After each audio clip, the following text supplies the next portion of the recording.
नमस्कार, स्वदेश न्यूज की खास पेशकश खिल गया कमल में आपका बहुत स्वागत है। मैं हूं आपके साथ ऋषभ राय।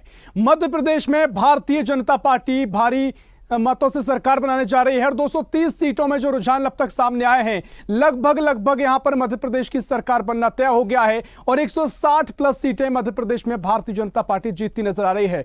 वहीं 4 राज्यों के विधानसभा चुनाव की बात करें तो 3-1 से भारतीय जनता पार्टी यहां पर आगे दिखाई दे रही है और राजस्थान में भी बीजेपी की सरकार बनती दिखा रही है। छत्तीसगढ़ की बात करें, छत्तीसगढ़ में भी यहां पर बीजेपी की सरकार बन रही है। तेलंगाना में जरूर कांग्रेस की लहर देखने को मिल रही है, लेकिन इन 4 राज्यों के विधानसभा चुनाव के परिणाम में अब तक के जो रुझान सामने आए हैं, यहां पर बीजेपी 3-1 से आगे निकलती नजर आ रही है। तो लगातार मध्य प्रदेश का अगर जिक्र करें तो 160 से ज्यादा सीटें यहां पर मध्य प्रदेश में बीजेपी हासिल करती नजर आ रही है और यहां पर तमाम तरीके से पहले जिक्र हुआ, एंटी इनकम्बेंसी का जिक्र हुआ, लेकिन उसके बावजूद भी भारतीय जनता पार्टी यहां पर बाजी मारती नजर आ रही है और भारतीय जनता पार्टी के कार्यालय में जश्न का माहौल भी देखने को मिल रहा है। लगातार जो कार्यकर्ता हैं वो जीत से काफी उत्साहित नजर आ रहे हैं। आतिशबाजी देखने को मिली है और बैंडबाजों से यहां पर जश्न शुरू हो गया है। तमाम जो भारतीय जनता पार्टी के दिग्गज नेता हैं वो बीजेपी कार्यालय पहुंच रहे हैं।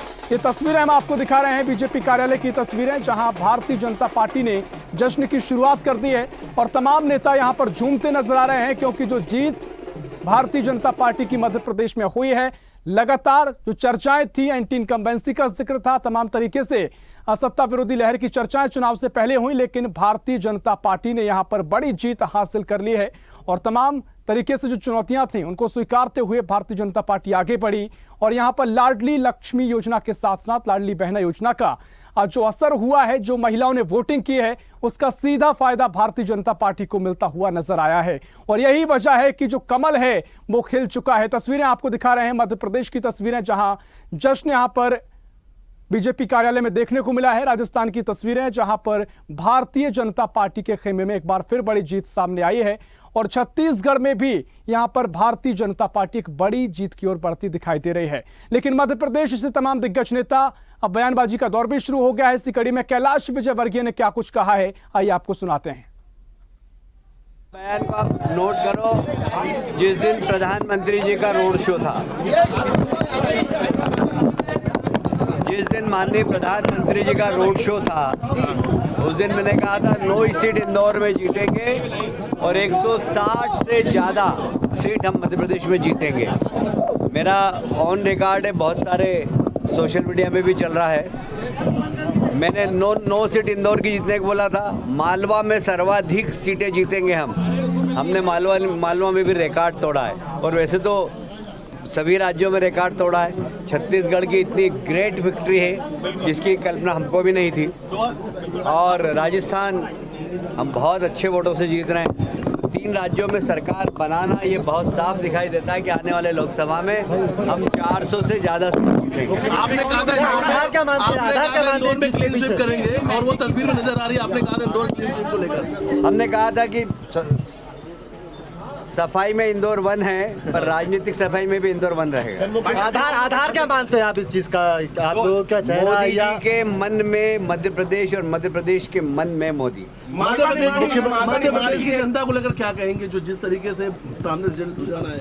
देखिए, मध्य प्रदेश की जनता ने महसूस किया है कि विकास अगर किया है तो भारतीय जनता पार्टी ने किया है और मध्य प्रदेश में जिस प्रकार से विकास हुआ है, सड़क हो, बिजली हो, महिला सुरक्षा हो, गरीब कल्याण की योजना हो, और इसका पूरा श्रेय अगर किसी एक व्यक्ति को जाता है तो मोदी जी को जाता है, जिनके नेतृत्व में लोगों को विश्वास है। और मध्य प्रदेश, राजस्थान, छत्तीसगढ़ में जो बड़ी जीत हमको मिली है उसका श्रेय मोदी जी का नेतृत्व, अमित शाह जी की रणनीति, नड्डा जी की संगठन क्षमता, इन तीनों को ही मैं देना चाहूँगा। और तो ये थे कैलाश विजयवर्गीय, जिनका साफ कहना है कि ये तो अभी विधानसभा चुनाव के परिणाम है, आखिर लोकसभा चुनाव भी आगे हैं और उसकी झांकी यहां पर कैलाश विजयवर्गीय परिणामों को बता रहे हैं। और सीधा आपको लिए चलते हैं रायपुर, जयपुर, जहां वसुंधरा राजे सिंधिया ने क्या कुछ कहा है, आइए आपको सुनाते हैं। तो सबसे पहले राजस्थान की ये जो शानदार जीत है, ये माननीय हमारे प्रधानमंत्री नरेंद्र मोदी जी, जिनका मंत्र था ये सबका साथ, सबका विकास, सबका विश्वास और सबका प्रयास, ये उसकी जीत है। उनकी दी हुई गारंटी की जीत है। ये जीत हमारे माननीय केंद्रीय मंत्री होम मिनिस्टर अमित शाह जी की रणनीति की जीत है और ये जीत हमारे माननीय अध्यक्ष श्री नड्डा जी के कुशल नेतृत्व की जीत है। और फिर सबसे इंपॉर्टेंट ये भी है, ये जीत हमारे कार्यकर्ताओं की, जिनके अथक प्रयास परिश्रम की जीत है। उन्होंने दिन और रात हमारे माननीय प्रधानमंत्री जी के जो सपने को साकार करने की पूरी कोशिश करते हुए उस दिशा में मेहनत करके ये परिणाम दिलाने का काम किया है। और सबसे बड़ी बात तो यह है कि ये जीत हमारे जनता जनार्दन की है, जिसने कांग्रेस के कुराज को नकारते हुए और भारतीय जनता पार्टी के सुराज को अपनाने का काम किया है। और ये जीत 2024 में मोदी जी को फिर से देशवासियों की सेवा का अवसर देने की। तो ये थी वसुंधरा राजे सिंधिया, जिन्होंने कहा ये जीत 2024 के पहले का ये परिणाम है और 2024 में लोकसभा चुनाव होंगे तो इससे बड़ा रिजल्ट वहां भी देखने को मिलेगा। लेकिन मोदी मैजिक यहां पर चलता नजर आया है। 4 राज्यों में से 3 राज्यों की बात करें तो जहां पर मध्य प्रदेश हो, छत्तीसगढ़ हो या राजस्थान हो, यहां पर मोदी मैजिक काम किया है और महिलाओं की जो ज्यादा वोट से बीजेपी को मिलते दिखाई दिए हैं, उनका सीधा फायदा भारतीय जनता पार्टी को यहां पर देखने को मिला है। साथ ही मध्य प्रदेश की बात करें तो मध्य प्रदेश में 160 प्लस सीटें मध्य प्रदेश में आ चुकी हैं और साथ ही जो रुझानों में दिखाई दे रहा है, बीजेपी बड़ी सरकार यहां पर बनाने जा रही है और 2/3 बहुमत से भी ज्यादा सीटें भारतीय जनता पार्टी को यहां पर मिलती दिखाई दे रही हैं। और मध्य प्रदेश में क्या कुछ सियासी समीकरणों के बाद बयानबाजी का दौर शुरू हुआ, इस पर चर्चा करेंगे। सीधा मेहमानों से आपका तारुफ करा देते हैं। भारतीय जनता पार्टी से शाहवर आलम जी हमारे साथ जुड़ गए हैं और साथ ही कांग्रेस से हमारे साथ और चर्चा के लिए संजय शर्मा जी जुड़ गए हैं। बहुत स्वागत है आपका। सबसे पहले शाहवर आलम जी, आपके पास ही मैं आऊंगा। यहां पर जश्न की तैयारियां भी देखने को मिल रही थी, अब जश्न की शुरुआत भी हो गई है और एक बड़ी जीत की ओर आप यहां से बढ़ते दिखाई दे रहे हैं। पहली प्रतिक्रिया आपसे चाहूंगा। जी जी जी, देखिए ये जो जीत है ये विकास की जीत है, मोदी जी के विश्वास की जीत है और भारतीय जनता पार्टी के जो कार्यकर्ता हैं उनकी मेहनत की जीत। और इसीलिए न केवल मध्य प्रदेश बल्कि राजस्थान और छत्तीसगढ़ में जनता ने भारतीय जनता पार्टी पर विश्वास जताया है और उसके कई मायने भी हैं। देश की जनता ये चाहती है कि मोदी जी के नेतृत्व में जो भारत तेजी से आगे बढ़ा है, जो आज हम विकसित भारत की श्रेणी में खड़े हैं, हमें और आगे बढ़ना है।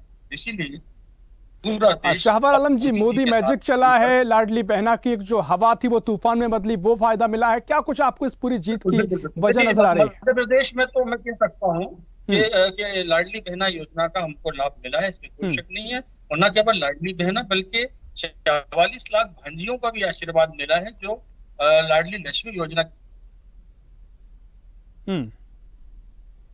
निश्चित तौर पर लाडली बहना योजना का काफी फायदा भारतीय जनता पार्टी को मिला है। जनता का परिवार है। हाँ जी, आपकी आवाज रुक रुक के आ रही है। जी आप कंटिन्यू करें शाहवर जी। जी। हाँ, मेरा ये कहना है कि ये जीत जो है जनता की जीत है। भारतीय जनता पार्टी जनता के हित में कार्य करती है। कई कल्याणकारी योजनाएं जो हमने चलाई थी जनता के हित में, उसका लाभ हमको मिला है। कांग्रेस एक तरफ जो है वो 60 और 70 की बात करती रही, कांग्रेस एक्चुअल में जमीन पे नहीं होती। उनका सोशल मीडिया जो बात करता था कि कांग्रेस भाजपा। बिल्कुल, देखिए शाहवर आलम जी, जिस तरीके से लहर की जिक्र करें तो वो लहर इस बार देखने को नहीं मिली थी, क्योंकि तमाम तरीके से कांग्रेस ने तमाम मुद्दों को उठाया था और उसके बाद जो एग्जिट पोल हमारे सामने आए थे उसमें जरूर एक्सिस माई इंडिया का जो एग्जिट पोल था वो आपके नजदीक यहाँ से दिखाई दे रहा है, लेकिन आप उससे भी आगे निकल गए हैं। 165 क्रॉस आप करने जा रहे हैं। तो जो लहर थी वो काफी शांत लहर थी ये कहा जाए, या क्या कुछ इसकी बड़ी वजह आपको लगता है कि इतनी बड़ी संख्या में सीटें जिनका अनुमान भी शायद सभी ने नहीं लगाया था? देखिए ऐसा है कि जनता जो है वो अब विश्वास जताती है नरेंद्र मोदी जी के नेतृत्व में। उन्होंने विश्वास जताया है शिवराज जी पर, उन्होंने विश्वास जताया है सिंधिया जी पर, तोमर जी पर, और जितने भी हमारे भारतीय जनता पार्टी के मध्य प्रदेश के वरिष्ठ नेता हैं उन पर विश्वास जताया है। इस कारण से आज भारतीय जनता पार्टी मध्य प्रदेश में प्रचंड बहुमत से 19 से ज्यादा सीटें लेकर आई है और इसके लिए जनता का मैं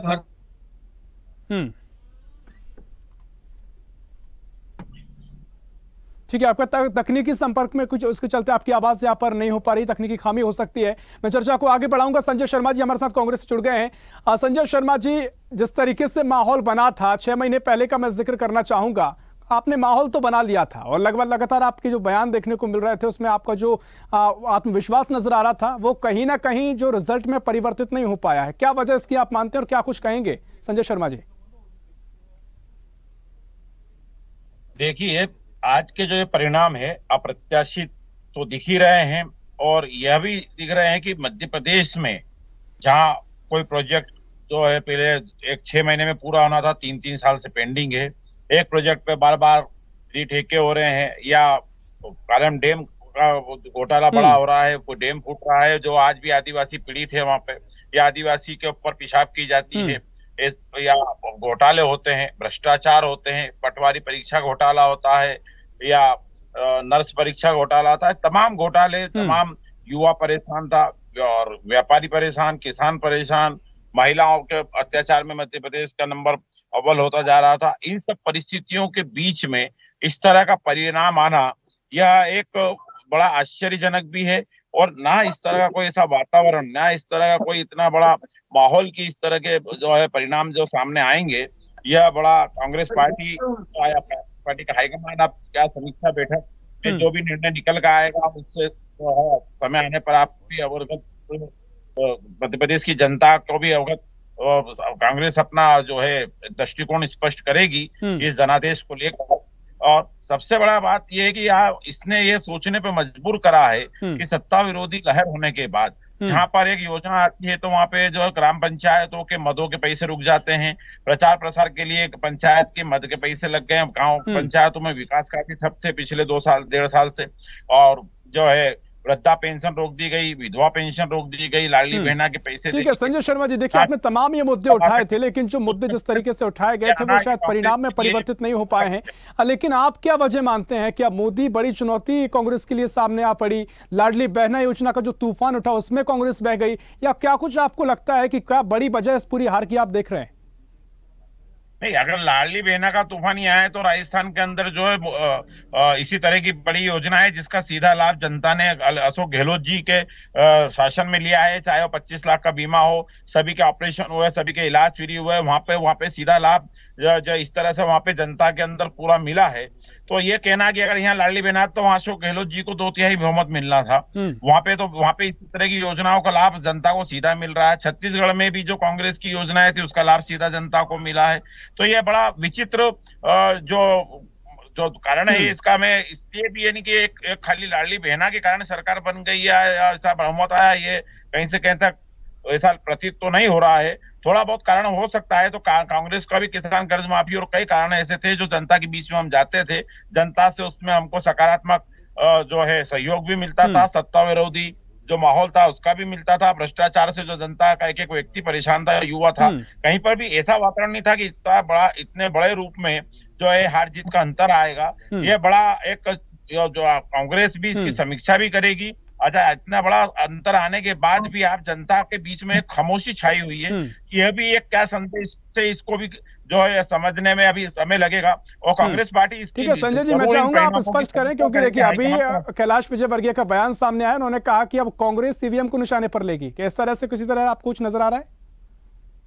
देखिए, बालाघाट घटना, तमाम घटनाएं आपके सामने हैं और रहा सवाल जो चुनाव की डेट का, चुनाव की तारीखों का, कि त्योहार के 2 दिन बाद चुनाव की तारीख आना, किसान का काम होना, चुनाव की तारीख घोषित होने के पूर्व लगातार यहाँ पे केंद्रीय गृह मंत्री के दौरा होना, प्रशासनिक अधिकारियों के साथ बैठक होना, बहुत सारी चीजें हैं। अब उसके ऊपर जो भी कांग्रेस हाईकमान है, कांग्रेस की जो भी कमेटी है, जो भी इस संबंध में जो भी समीक्षा करके अपना जो भी व्यू आएगा सामने, वो आप पूरी तरह से आपके सामने, उसके बाद ही हम कुछ बता पाएंगे। ठीक है शाहवर आलम जी, देखिए कांग्रेस सब मंथन भी करेगी और तमाम तरीके से समीक्षाएं होंगी कि क्या वजह रही कि जो लहर नजर नहीं आ रही थी वो लहर अचानक आ गई और बीजेपी जिस तरीके से अंतर से जीती, एक जीत का अंदाजा लगभग एग्जिट पोल में बहुत से जो राजनीतिक पंडित हैं उनको हो गया था कि बीजेपी यहां पर बहुमत का आंकड़ा पार कर लेगी, लेकिन इस अंतर से कर लेगी, ये इस पूरे आंकड़े ने सभी को चौंकाया है।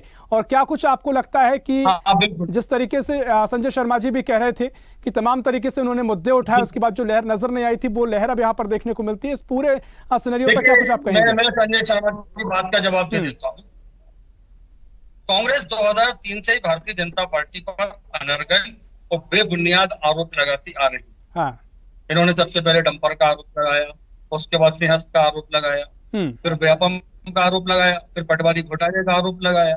लेकिन जनता ने इनको 2003 से अभी तक 15 महीने छोड़ दें जो चुप हो गई थी, तब से इनको बार बार जवाब दिया है। और इनको 2020 के जो उपचुनाव हुए थे उसमें भी उनको जवाब दिया है।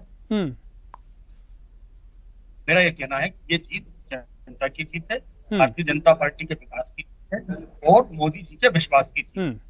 निश्चित तौर पर देखिए ज्योतिरादित्य सिंधिया भी एक बड़ा फैक्टर रहा, क्योंकि जिस तरीके से आपको, हाँ ठीक है, देखिए आपने बहुत अच्छे से बताया कि जिस तरीके से आपने चुनाव लड़ा, आपकी स्ट्रेटेजी थी, रणनीति थी, ठीक उसी तरह पे आगे बढ़े। लेकिन जो लोग चौंके हैं वो इतनी बड़ी जीत को लेकर है, ठीक है, आपने वो भी स्पष्ट कर रहे हैं। लेकिन अब ज्योतिरादित्य सिंधिया ने जिस तरीके से जिम्मेदारी संभाली, आपको वहां पर ग्वालियर चंबल में फायदा मिला। अब तमाम जो आवाजें निकल कर आ रही हैं, क्या मुख्यमंत्री सिंधिया जी को बनाया जाएगा? देखिए, मुख्यमंत्री का फैसला हमारा हाईकमान तय करता है, जो शीर्ष नेतृत्व तय करता है। भारतीय जनता पार्टी में कुर्सी और पद की कोई लड़ाई नहीं, जो जिसको आदेश मिलता है वो उस हिसाब से काम करता है। अगर शीर्ष नेतृत्व की मंशा ये है कि सिंधिया जी को मध्य प्रदेश की बात पूछी जाए तो निश्चित रूप से वो इस बात को स्वीकारेंगे।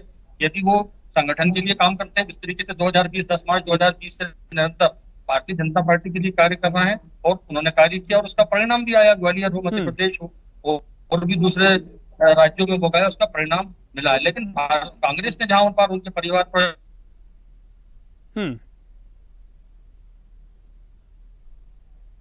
ठीक है शाहबाज आलम जी, लेकिन देखिए अब फग्गन सिंह कुलस्ते की बात हो और नरोत्तम मिश्रा की बात हो, नरोत्तम मिश्रा पीछे चल रहे हैं अभी, क्या कुछ आप कहेंगे?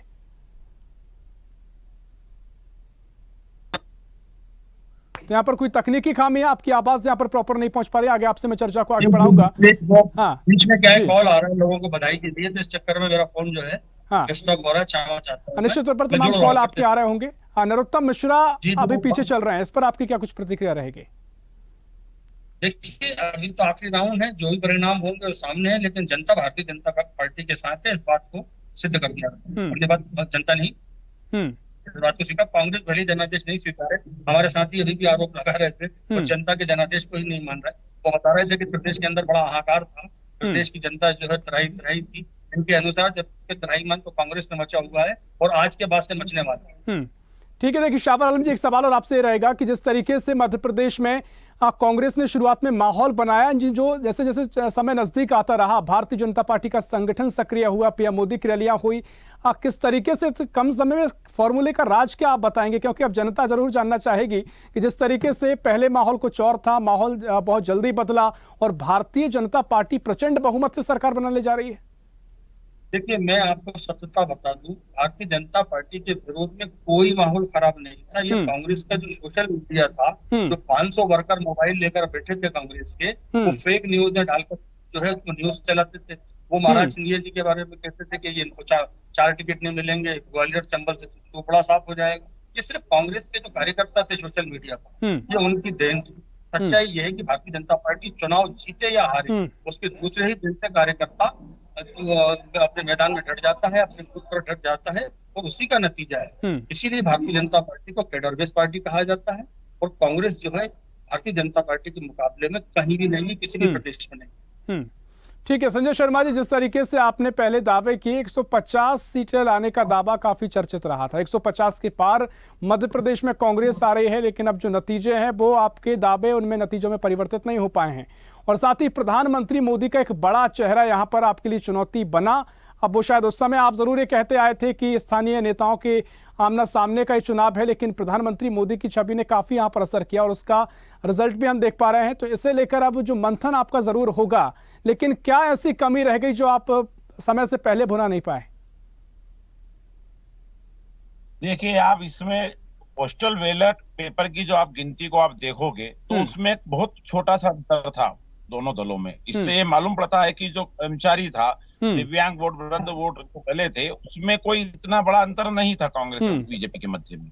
अब ये ईवीएम मशीन खुलती है और ईवीएम मशीन खुलने के बाद जो ये अंतर बढ़ा है, या एक समीक्षा का विषय है कि अगर नाराजगी होना थी या कांग्रेस को यहाँ पे अगर किसी तरह की उम्मीद नहीं थी, तो कर्मचारी और इनके वोटों में भी इतना ही बड़ा अंतर आना था। उस समय जो स्टार्टिंग आप काउंटिंग थी उसमें आप देखेंगे तो 10-5 सीट का ये अंतर है। बाकी इतना बड़ा जो ये अंतर है, यह बहुत सोचनीय है कि जनता ने जितनी सब मुद्दे होने के बाद जनता की इतनी परेशानी, किसान अगर एक अपनी ऋण पुस्तिका बनाने जा रहा है या नकल लेने जा रहा है या नकदी करने जा रहा है तो पटवारी को बगैर पैसे के उसका काम नहीं हो रहा है। खाद के लिए चलते चुनाव के अंदर भी कृषि मंत्री जी के क्षेत्र में या कहीं पर भी हो, वो रात रात भर लाइन में लगा के बैठा है। युवा परेशान है, सब परेशान था। और उसके बाद ये जो जनादेश जो दिख रहा है या जो परिणाम सामने आया है, यह जरूर सोचनीय है। इसके लिए जो एक बारीक जो मंथन होगा, इसका क्या कारण हो सकते हैं, क्या मशीनरी कारण है या जनता कारण है या कांग्रेस का कार्यकर्ता अपनी क्या बात कहाँ तक पहुंचा पाया, नहीं पहुंचा पाया, या क्या इसका आधार रहा है या क्या भ्रम जनता के बीच में फैलाया गया, जो भी रहेगा ये समीक्षा बैठक के बाद जब हर विधानसभा क्षेत्र से जब पहुंचेगी और जो हाईकमान की होगी उसी के बाद इस मामले पे जो भी एक अधिकृत बयान जो भी कांग्रेस की ओर से आएगा वो आएगा। बाकी कांग्रेस जो है अभी इस पूरे के मामले के अंतर्गत अभी जो भी जो जनादेश हुआ है, क्योंकि 2024 का चुनाव 6 महीने के बाद में कांग्रेस को वापस देश में पूरा लड़ना है, मध्य प्रदेश में भी लड़ना है, तो इसके लिए बहुत सोच समझ कर और समीक्षा के साथ कांग्रेस अपने कोई भी बयान जारी करेगी। निश्चित तौर पर देखिए, देश का सेमीफाइनल भी इसे कहा जा रहा था, लेकिन अब जो फाइनल यानी लोकसभा चुनाव होंगे उसमें अब देखना और भी दिलचस्प हो जाएगा, क्योंकि कांग्रेस ने जो उत्साह चुनाव के पहले दिखाया था और सेमीफाइनल के अगर परिणाम ये हैं तो निश्चित तौर पर कांग्रेस को और मेहनत करने की जरूरत होगी और आप जरूर मंथन भी करेंगे। शाहबार आलम जी, आप कुछ कहना चाह रहे थे? हाँ, मैं ये कह रहा था कि मैं कांग्रेस प्रवक्ता की बात सुन रहा था कि सरकारी महकमों में भ्रष्टाचार होता है, उन्होंने पटवारियों की भी बात की। देखिए, उनको शायद ध्यान नहीं, ये 2003 से पहले की बात कर रहे होंगे। जब से भारतीय जनता पार्टी की सरकार आई उसके बाद से ऑनलाइन भी जो है हमने काम निपटाए हैं और लोक सेवा केंद्र के माध्यम से जमीन की पट्टी हो, क्या पटवारी के कार्य हो या खसरा खतौनी हो, ये 40 रुपए का फॉर्म जमा होता है और उसको 3 दिन के अंदर जानकारी देना पड़ती है और काम बुक करके देना पड़ता है। ये सुविधा जो है भारतीय जनता पार्टी की शासन में आई है, ये शायद इनको कांग्रेस प्रवक्ता को मालूम नहीं होगा। ठीक है, देखिए संजय शर्मा जी, आप लाख दावे जरूर कर लें, आप जो शाहबार आलम जी ने कहा आपकी बात पे स्पष्ट भी किया, जो आपने आरोप लगाए, लेकिन जिस तरीके से आप मेहनत आपने लगातार की, लेकिन क्या टिकट वितरण में जिस तरीके से माहौल कांग्रेस के कार्यकर्ताओं में बना, या क्या वजह रही कि आपने तमाम मेहनत के बावजूद भी जो दावे आप करते रहे वो रिजल्ट में परिवर्तित नहीं हुए हैं? कांग्रेस को इस पर मंथन करने की बहुत जरूरत होगी, क्योंकि लोकसभा चुनाव भी है और लगातार ये स्थिति रहती है तो कांग्रेस को इससे नुकसान ही है। संजय शर्मा जी, देखिए, ये मैं बार बार आपको यही कह रहा हूं कि यह मंथन का विषय है। कांग्रेस एक राष्ट्रीय दल है, सबसे पुराना दल है, यहाँ पे एक प्रक्रिया है। जो भी परिणाम आया, परिणाम की समीक्षा भी होगी। जो भी उसमें टिकट वितरण या जो भी है, इसमें इस तरह की कोई भी व्यवस्था या इस तरह कोई विरोधाभास इतना बड़ा नहीं था कि जिसका परिणाम में इतना बड़ा रूप परिवर्तित हो सके। क्योंकि जो भी बागी लड़े थे वो भारतीय जनता पार्टी के भी इतने लड़े थे, तो अगर कांग्रेस में कुछ नागरिक तो बागी थे। ये सब कोई बहुत बड़ा कारण ना तो टिकट वितरण का है। कांग्रेस ने अपनी बात वहां तक जो है जनता तक पूरी पहुंचाई भी है। वचन पत्र के अपने जो वचन पत्र की जो बातें थी वो भी पहुंचाई है। किसानों तक भी अपनी बातें पहुंचाई है। रहा सवाल की पटवारी वाला जो ये खसा को बताया, तो शायद मैं भाई साहब को ये बता दूं कि सबसे ज्यादा लोकायुक्त प्रकरण भी पटवारियों के विरुद्ध पिछले 1 साल के अंदर दर्ज हुए हैं, जिन्होंने नकदी के नाम पे पैसे, पटवारी के नाम पे पैसे। ठीक है, देखिए, मैं चाहूंगा कि इन तमाम मुद्दों पर आगे फिर चर्चा हो, वो ज्यादा बेटर रहेगा, लेकिन अभी बीजेपी में जश्न है और तमाम आपने जो प्रयास किए वो फिलहाल नतीजों में परिवर्तित नहीं हो पाए हैं। समय की कमी है, मैं मेहमानों से आपका बहुत शुक्रिया करना चाहूंगा। संजय शर्मा जी, बहुत शुक्रिया आपका। शाहबार आलम जी, बहुत शुक्रिया चर्चा में शामिल होने के लिए। तो मध्य प्रदेश में तो कमल खिल गया है और साथ ही 4 राज्यों के जो रिजल्ट सामने आए हैं, 3-1 से भारतीय जनता पार्टी ने बाजी मारी है। और जिस तरीके से एग्जिट पोल सामने आए उनमें से मध्य प्रदेश में जो नतीजे देखने को मिल रहे थे उससे तो कहीं आगे जाकर बीजेपी यहां पर देखने को मिल रही है। राजस्थान में भारतीय जनता पार्टी एक बड़ी सरकार बना रही है। छत्तीसगढ़ ने सभी को चौंकाया है, जिस तरीके से नतीजे आए हैं। छत्तीसगढ़ में बीजेपी की सरकार बन रही है। भूपेश बघेल बड़ा चेहरा थे, लगातार जनता से संपर्क में रहते थे, लेकिन यहां पर भी बीजेपी बाजी मार ले जा रही है। फिलहाल के लिए इतना ही, और भी मतगणना को लेकर, तमाम चुनावी परिणाम को लेकर लगातार अपडेट जारी है। देखते रहिए स्वदेश न्यूज, सबसे पहले देश। ऐसी ही खबरों के लिए हमें लाइक करें, शेयर करें, फॉलो करें और यूट्यूब पर सब्सक्राइब करें और बेल आइकन दबाना ना भूलें। साथ ही ताजा अपडेट्स के लिए हमारी वेबसाइट स्वदेशलाइव.com पर जरूर जाएं।